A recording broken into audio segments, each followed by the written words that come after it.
বৃহস্পতিবাৰ দিন অথবা ৰাতি দয়াময় আল্লাহ তাআলাৰ তিনিটা নামৰ জিকিৰ কৰি থাকক, মনে মনে আপুনি পঢ়ি থাকক। আল্লাহ ৰব্বুল আলামিন আপোনাৰ জীৱনৰ সকলো গুনাহ মাফ কৰি দিব, সকলো পাপ মোচন কৰি আপোনাক নিষ্পাপ মাসুম কৰি দিব, আপোনাৰ জীৱনৰ অভাৱ অনাটন দৰিদ্ৰতা দূৰ কৰি দিব, প্ৰচুৰ পৰিমাণে আপোনাক নিয়ামত দান কৰিব। ইয়াতকৈও ডাঙৰ ফায়দা হৈছে আল্লাহ ৰব্বুল আলামিন আপোনাৰ প্ৰতি ৰাজি আৰু খুশি হৈ যাব, আখিৰাতত আপোনাক জান্নাত দান কৰিব। সুবহানাল্লাহি বিহামদিহি। মোৰ প্ৰিয় দিনী ভাই বন্ধুসকল, আল্লাহ ৰব্বুল আলামিন আমাৰ ৰব হয়, আমাৰ প্ৰতিপালক হয়, আমাৰ সৃষ্টিকৰ্তা হয়। আমাৰ যেতিয়া যি বস্তুৰ যিমানখিনি প্ৰয়োজন সেয়া পুৰা কৰি আছে। আমাৰ দায়িত্ব আৰু কৰ্তব্য হৈছে যে আমি তেওঁৰ নামৰ জিকিৰ কৰো, বেছি বেছি স্মৰণ কৰো, তেওঁক ইয়াদ কৰো। আল্লাহ তাআলা কোৰআন কাৰীমত কয়, ইয়া আইয়ুহাল্লাযীনা আমানু যকুৰুল্লাহা যিকৰান কাসীৰা ওয়াসাব্বিহুহু বুকৰাতাও ওয়া আসীলা। হে মুমিনিন সকল, তোমালোকে মোৰ নামৰ বেছি বেছি জিকিৰ কৰা, মোক ইয়াদ কৰা, বেছি বেছিকৈ মোক স্মৰণ কৰা। ওয়াসাব্বিহুহু বুকৰাতাও ওয়া আসীলা, পুৱা গধূলি মোক বেছি বেছি স্মৰণ কৰা, মোৰ নামৰ তসবিহ তাহলিল কৰা। আমি যেতিয়া গুনাহ কৰো, গুনাহ কৰাৰ পিছত আমাৰ অন্তৰত এটা কোলা দাগ পৰি যায়, এটা স্পট পৰি যায়। আকৌ যেতিয়া এটা গুনাহ কৰো আৰু ইয়াৰ দাগটো আৰু অলপ বাঢ়ি যায়। এনেকুৱাকে গুনাহ কৰি কৰি অন্তৰ যেতিয়া কোলা পৰি যায়, তেতিয়া আৰু আল্লাহৰ জিকিৰ, আল্লাহৰ নাম, আল্লাহৰ নবীৰ নাম শুনিবলৈ ইচ্ছা নাযায়, অন্তৰত মামৰ পৰি যায়। আৰু সেই মামৰ পৰি যোৱাৰ কাৰণে আমি লাহে লাহে লাহে লাহে দিনৰ পৰা আঁতৰি যাওঁ। আমি যদি নাজানি ভুল কৰিছো বা জানিও ভুল কৰিছো, অন্তৰত কোলা দাগ পৰিছে, সেই দাগ আঁতৰাবৰ কাৰণে, অন্তৰ পৰিষ্কাৰ কৰাৰ কাৰণে আটাইতকৈ ডাঙৰ মেডিচিন যিটো, সেয়া হৈছে আল্লাহৰ নামৰ জিকিৰ কৰা। আল্লাহৰ নামৰ যেতিয়া জিকিৰ আপুনি মই বেছি বেছি কৰিম, আমাৰ অন্তৰ পৰিষ্কাৰ হৈ যাব। অন্তৰ যাৰ পৰিষ্কাৰ হয় তাক আল্লাহ বেছি ভাল পায়। হাদিস শরীফত আহিছে, আলা ওয়া ইন্না ফিল জাসাদি মুযগাহ ইযা সালাহাত সালাহাল জাসাদু কুল্লু ওয়া ইযা ফাসাদাত ফাসাদাল জাসাদু কুল্লু আলা ওয়া হিয়াল কলব। তোমালোকৰ দেহৰ ভিতৰত এটা মাংসৰ টুকুৰা আছে। সেই মাংসৰ টুকুৰা যেতিয়ালৈকে ভাল থাকিব, তোমাৰ গোটেই দেহ ভালেই থাকিব। আৰু যেতিয়া নেকি সেই মাংসৰ টুকুৰা বেয়া হৈ যায়, গোটেই শৰীৰ বেয়া হৈ যায়। মনত ৰাখিবা, সেয়া তোমালোকৰ অন্তৰ হয়, তোমালোকৰ দিল হয়। ইয়া বহুত দীঘলীয়া এটা হাদিসৰ সৰু এটা টুকুৰা হয়। গোটেইখিনি হাদিস এনে ধৰণৰ। আন নু'মান বিন বাশিৰ রাদিয়াল্লাহু আনহুমা عن النبي صلى الله عليه وسلم قال الحلال بين والحرام بين وبينهما مشبهات لا يعلمها كثير من الناس فمن اتقى المشبهات استبرأ لدينه وعزه ومن وقع في المشبهات كراع يرعى حول الحمى يوشك أن يوقعه ألا وإن لكل ملك حما ألا إن حمى الله في الأرض محارمه ألا وإن في الجسد مزغة إذا صلحت صلح الجسد كله وإذا فسدت فسد الجسد كله ألا وهي القلب. الله أكبر. الله النبي صلى الله عليه وسلم কয়, হালাল যিবোৰ হয় সেইবোৰ স্পষ্ট, আৰু যিবোৰ হাৰাম সেইবোৰ স্পষ্ট কৰি কৈ দিয়া হৈছে। কিন্তু এই হালাল আৰু হাৰামৰ মাজত কিছুমান মুশাব্বাহাতৰ বস্তু আছে, যিবোৰ নেকি বহুত মানুহে নাজানে, বহুত মানুহে সেইবোৰ বুজি নাপায়। আৰু যিজনে নেকি এই মুশাব্বাহাতৰ পৰা বাচি গ'ল, তেওঁ নিজৰ ইজ্জত বচাই ললে, নিজৰ ইমান বচাই ললে। আৰু যিজনে সেই মুশাব্বাহাতৰ মাজত পৰি গ'ল, তাৰ উদাহৰণ সেই ৰাখালৰ দৰে, যিজনে চৰকাৰী নয়ন্তীৰ ওচৰত পহু বান্ধি থৈ আহিলে, গৰু ছাগলী বান্ধি থৈ আহিলে, আৰু সেই গৰু ছাগলী ৰছী ছিঙি চৰকাৰী নয়ন্তীৰ ভিতৰত সোমাই গ'ল। আৰু সেই গৰু বা পহু চৰকাৰী নয়ন্তীৰ ভিতৰত সোমাই যোৱাৰ কাৰণে তাৰ মালিক জবাবদিহি হ'ল। আল্লাহ ৰাসূল সাল্লাল্লাহু আলাইহি ওয়াসাল্লামে কয়, আলা ওয়া ইন্না লিকুল্লি মালিকিন হিমান। মনত ৰাখিবা, সকলো বাদশাৰ, প্ৰত্যেক বাদশাৰ এক নয়ন্ট্ৰি এৰিয়া আছে। আৰু আল্লাহ তাআলাৰ নো এন্ট্ৰি এৰিয়া এই জগতত মাহাৰিম বস্তুবোৰ যিবোৰ হাৰাম হয় আৰু সেই হাৰামৰ পৰা বাচাৰ কাৰণে আমি মুসাব্বাহাতৰ পৰা বাচিব লাগিব হালাল আৰু হাৰাম স্পষ্ট হয় হাৰাম বস্তু যেনে জিনা কৰা পৰকীয়া কৰা হাৰাম হয় আমি যদি জিনাৰ পৰা বাচিব বিচাৰো তেতিয়া হলে আমাৰ সমাজত পৰ্দা থাকিব লাগিব আমাৰ মাফুলিসকল পৰ্দাত থাকিব লাগিব কাৰণ জিনাৰ উজুদ হয় বেপৰ্দিগিৰ পৰা জিনাহৰ আৰম্ভ হয় যেতিয়া বেগানা মহিলাৰ প্ৰতি বেগানা পুৰুষে যেতিয়া কুদৃষ্টি দিব আৰু বেগানা মহিলা গৰাকী বেপৰ্দা হৈ থাকিব তাৰ পৰা চকু দি চাব দিমাগেদি চিন্তা কৰিব অন্তৰত চিন্তা কৰিব নফসানি খাহিশত জন্মিব লাহে লাহে জিনাৰ মুৰ্তাকিব হৈ যাব গুনাহত পৰি যাব সেই জিনাৰ পৰা বাচাৰ কাৰণে আমি প্ৰথমতে ইয়াৰ আগৰ বস্তু যিখিনি যে কাৰোবাৰ ফালে চোৱা বেগানা মহিলাৰ প্ৰতি দৃষ্টি দিয়া এইখিনিৰ পৰা আমি বাচিব লাগিব তেতিয়া হলে আমি ডাঙৰ গুনাহৰ পৰা বাচি যাব পাৰিম এটা এটা মই সিম্পল উদাহৰণ দিলো ইয়াৰ পিছতেই আল্লাহৰ ৰাসূল সাল্লাল্লাহু আলাইহি ওয়াসাল্লামে কয় আলা ওয়া ইন্না ফিল জাসাদি মুজগা ইজা সলহাত সলহাল জাসাদু কুল্লু ওয়া ইজা ফাসাদাত ফাসাদাল জাসাদু কুল্লু আলা ওয়া হিয়াল কলব তোমালোকৰ দেহৰ ভিতৰত সৰু এটা মাংসৰ টুকুৰা আছে যেতিয়ালৈকে সেই মাংসৰ টুকুৰা ফালে থাকে গোটেই দেহ গোটেই শৰীৰ ফালেই থাকে আৰু যেতিয়া সেই মাংসৰ টুকুৰা বেয়া হৈ যায় গোটেই শৰীৰ বেয়া হৈ যায় হেয়া হৈছে তোমালোকৰ অন্তৰ পৰিষ্কাৰ কৰা গুনাহৰ পৰা অন্তৰ পৰিষ্কাৰ কৰা আমি যেতিয়া গুনাহ কৰো অন্তৰত কোলা দাগ পৰি যায় এটা স্পট পৰি যায় আকৌ যেতিয়া দ্বিতীয়বাৰ গুনাহ কৰো আকৌ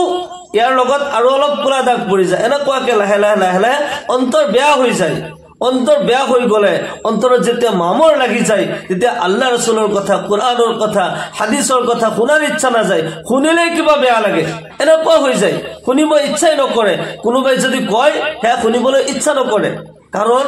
গুনাহ কৰি অন্তৰ মামৰ পৰি গৈছে সেই অন্তৰ পৰিষ্কাৰ কৰাৰ কাৰণে আটাইতকৈ ডাঙৰ মেডিসিন হৈছে আল্লাহ তাআলাৰ পবিত্ৰ নামৰ জিকিৰ কৰা আল্লাহ ৰাব্বুল আলামিনৰ বহুত নাম আছে ওয়ালিল্লাহি আসমাউল হুসনা ফাদউহু বিহা আল্লাহ তাআলাৰ গুণবাচক বহুত নাম আছে বহুত ভাল নাম আছে আল্লাহ তাআলাৰ নামৰ জিকিৰ কৰা অন্তৰ পৰিষ্কাৰ হ'ব আৰু যেতিয়া অন্তৰ পৰিষ্কাৰ হৈ যায় তেতিয়া আল্লাহ ৰাসূলৰ কথা শুনিবলৈ ইচ্ছা যাব কোৰআনৰ কথা শুনিবলৈ ইচ্ছা যাব হাদিস শুনিবলৈ ইচ্ছা যাব নেক আমলবোৰ যেতিয়া আমি শুনিম আমল কৰাৰ ইচ্ছা যাব আল্লাহ তাআলাৰ নামৰ বেছি জিকিৰ কৰিব লাগে আল্লাহ তাআলাই কোৰআনে কাৰিমত কয় ফাজকুৰুনি আযকুৰকুম ওয়াশকুৰুলি ওয়ালা তাকফুৰুন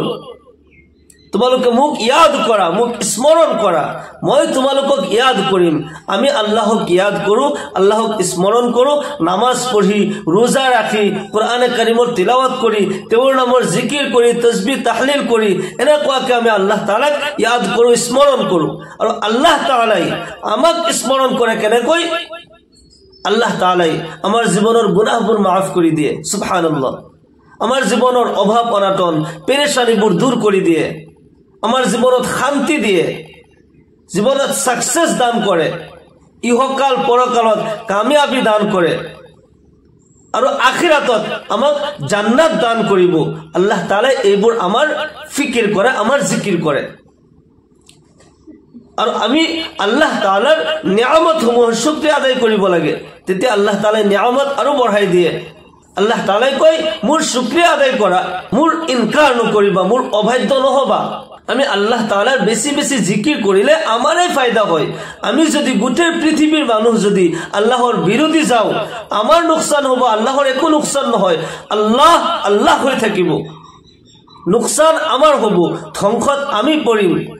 আল্লাহ তাআলা কোরআনে কারিমত কয় ওমা খালাকতুল জিন্না ওয়াল ইনসা ইল্লা লিয়াবুদুন আমি জিন আৰু মানুহক সৃষ্টি কৰিছো আল্লাহ তাআলাই কয় আমি জিন আৰু ইনসানক সৃষ্টি কৰিছো যে তেওঁলোকে ইবাদত কৰক তেওঁলোকৰ নিজৰ ফায়দাৰ কাৰণে লিয়াবুদুনৰ লাম লিল ইন্তিফা লিয়াবুদুন ताकि वो इबादत करे अपने फायदे के लिए আমি যে ইবাদত কৰো ইয়া আমাৰে ফায়দা হয় আৰু যদি আমি আল্লাহৰ ইবাদত নকৰো আমাৰে নুকসান হ'ব আল্লাহ হৈ থাকিব সেই কাৰণে মই যি তিনিটা নামৰ কথা কৈ আছিলো আল্লাহ তাআলা এই তিনিটা নামৰ জিকিৰ আপুনি কৰি থাকক মনে মনে পঢ়ি থাকক যিকোনো কাজ কৰ্ম কৰি আছে আমাৰ মা ভনী সকলে ঘৰত কাজ কৰ্ম কৰি আছে আমাৰ ভাই ককাই সকলে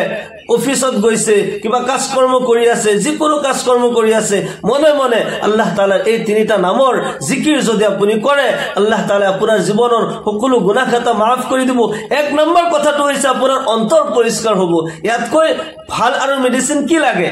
অন্তৰ যদি পৰিষ্কাৰ হৈ যায় অন্তৰ যদি ভাল হয় আল্লাহ ৰাজি হৈ থাকিব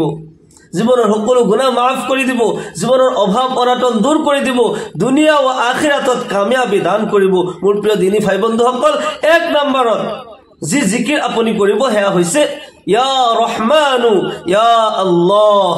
ইয়া ৰহমানু ইয়া আল্লাহ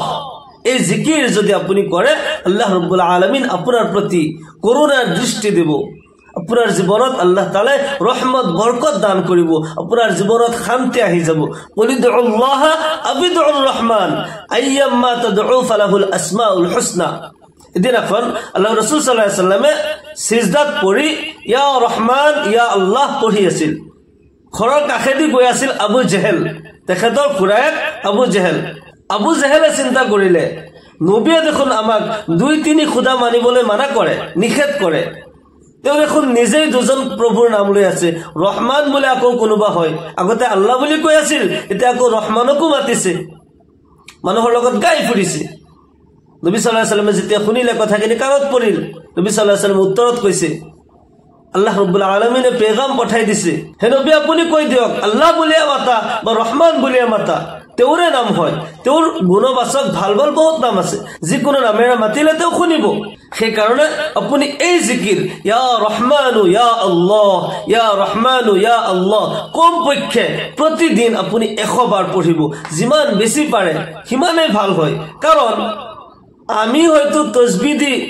গনি গনি হিসাব কৰি কৰি আল্লাহৰ জিকিৰ কৰো কিন্তু আল্লাহ তাআলা যিবোৰ নিয়ামত আমাক দিছে এই নিয়ামত কিন্তু হিসাব কৰি আল্লাহ দিয়া নাই বিনা মূল্যে দিছে আল্লাহ তাআলা আমাক বিনা মূল্যে পানী দিছে বিনা মূল্যত হাৱা দিছে আমি যেতিয়া অক্সিজেন কিনিবলগীয়া হয় অনুভৱ কৰিছে না তাৰ কিমান মূল্য হয় কিন্তু আমি যে 24 ঘণ্টা উখা লৈ আছো ইয়া আল্লাহৰ দান হয় বিনা মূল্যে দান কৰিছে কোনো হিসাব লোৱা নাই বিনা হিসাবে দিছে কিন্তু আমি আল্লাহৰ জিকিৰ আমি হিসাব কৰি কৰো আমিও বিনা হিসাবে আল্লাহৰ জিকিৰ কৰি থাকিব লাগে তেতিয়া আল্লাহ তাআলা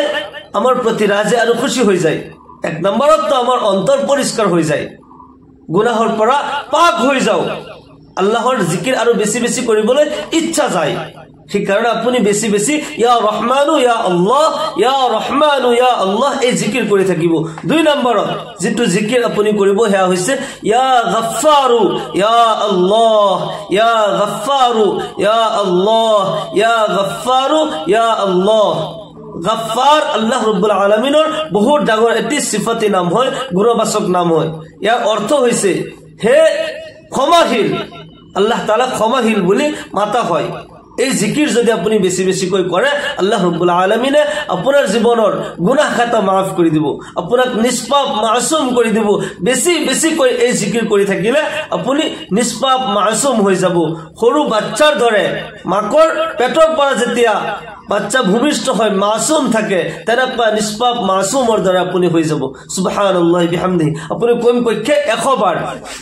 এই জিকিৰ আপুনি কৰিব ইয়া গফফাৰু ইয়া আল্লাহ ইয়া গফফাৰু ইয়া আল্লাহ এই জিকিৰ আপুনি কৰিব তিনি নম্বৰত আপুনি যেটো জিকিৰ কৰিব হেয়া হৈছে ইয়া জাল জালালি ওয়াল ইকৰাম ইয়া জাল জালালি ওয়াল ইকৰাম ইয়া জাল জালালি ওয়াল ইকৰাম এই জিকিৰ কৰিলে আল্লাহ ৰাব্বুল আলামিনে আপোনাক মকবুলিয়াত দান কৰিব ইহকাল পৰকালত কামিয়াবি দান কৰিব মোৰ প্ৰিয় দিনী ভাই বন্ধুসকল আমি বেছি বেছি কৈ এনি টাইম আল্লাহ ৰাব্বুল আলামিনৰ জিকিৰ কৰি থাকিব লাগে ৰাতি দিনে পুৱা গধূলি যেতিয়া আমি সময় পাইছো কাজ কৰ্ম কৰি থাকিলেও আল্লাহৰ নামৰ জিকিৰ কৰি থাকিব লাগে কমসে কম আল্লাহ আল্লাহ জিকিৰ কৰি থাকো ইয়া ৰহমানু ইয়া ৰহমানু ইয়া গফফাৰু ইয়া গফফাৰু ইয়া ৰহমানু ইয়া আল্লাহ ইয়া গফফাৰু ইয়া আল্লাহ ইয়া জাল জালালি ওয়াল ইকৰাম এনেকুৱা আল্লাহৰ সিফতে নামসমূহৰ জিকিৰ কৰি থাকিব লাগে আমাৰ অন্তৰ পৰিষ্কাৰ হৈ যাব আমি গুনাহৰ পৰা পাক হৈ যাম জীৱনত শান্তি আহিব ইহকাল পৰকালত আল্লাহ ৰাব্বুল আলামিনে